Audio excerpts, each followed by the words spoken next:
Votes for women. Votes for women. Votes for women. Votes for women.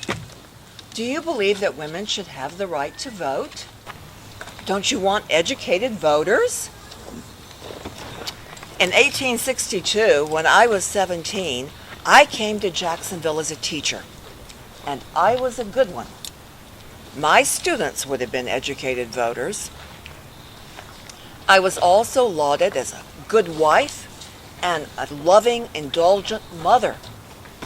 If I could give birth to 12 children, shouldn't I have a say in the future of the country they would live in, that I would live in? Why shouldn't I have the right to vote? The Oregonian and the Ashland Daily Tidings gladly published my articles and editorials. I was their Jacksonville correspondent. You may have seen my byline, Josephine Plymale. And I was also a noted orchardist. In fact, in 1875, the Jacksonville Grange asked me to give the inaugural address.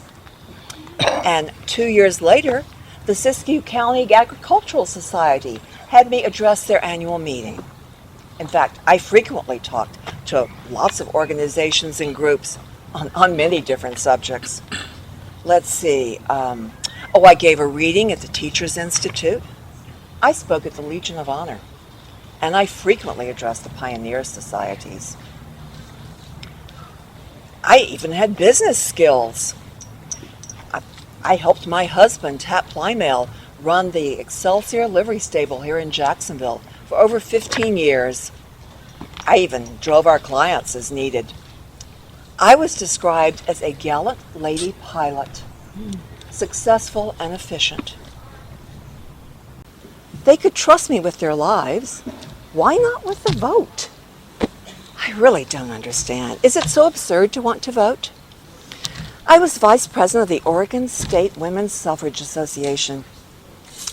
And when I tried to plan a meeting of local suffragettes here in Jacksonville at our Methodist church, well, do you know that my pastor locked us out?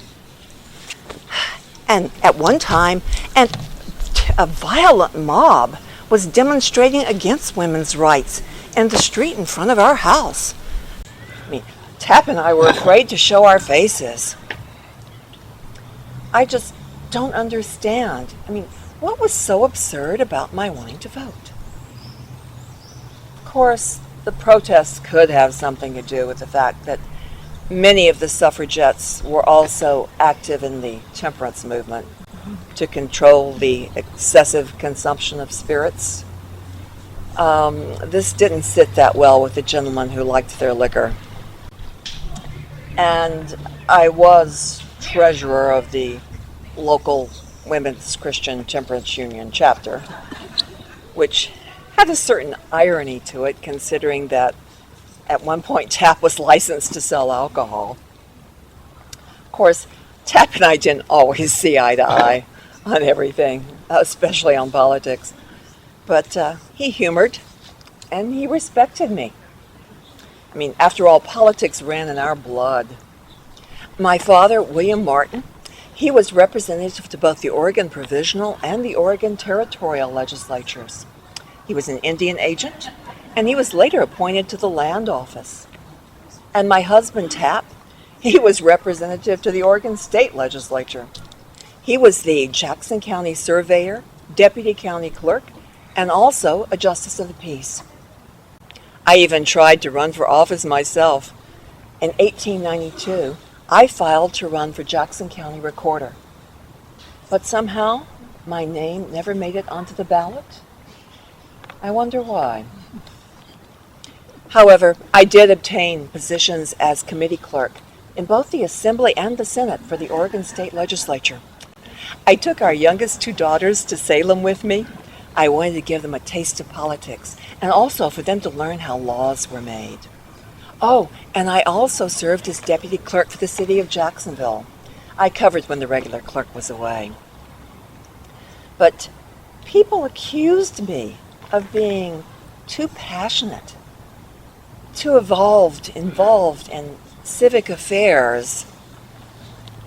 Of course, they never complained when I was active in the Eastern Star or the women's version of the Odd Fellows or the local pioneer societies. Those were appropriate activities for women, I suppose. And I also coped with our share of family tragedies. We lost our son McDonough in 1882 in the scarlet fever epidemic, and we lost our home 6 years later. It was in the fire, the arson fire that started at David Lynn's furniture factory next door. We barely escaped with the clothes on our back. So I was capable of all that, but somehow I wasn't capable of voting? Hogswallop! I died in 1899, so I never did get to vote. I never did have the privilege. But my daughters did. In 1912, Oregon gave women the right to vote. Voting was a hard-earned privilege. Men and women fought revolutions for it. So, male or female, if you are able to vote, please do so.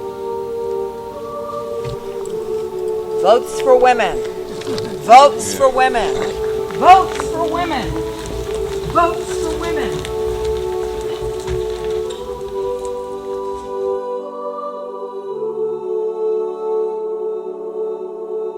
Votes for women.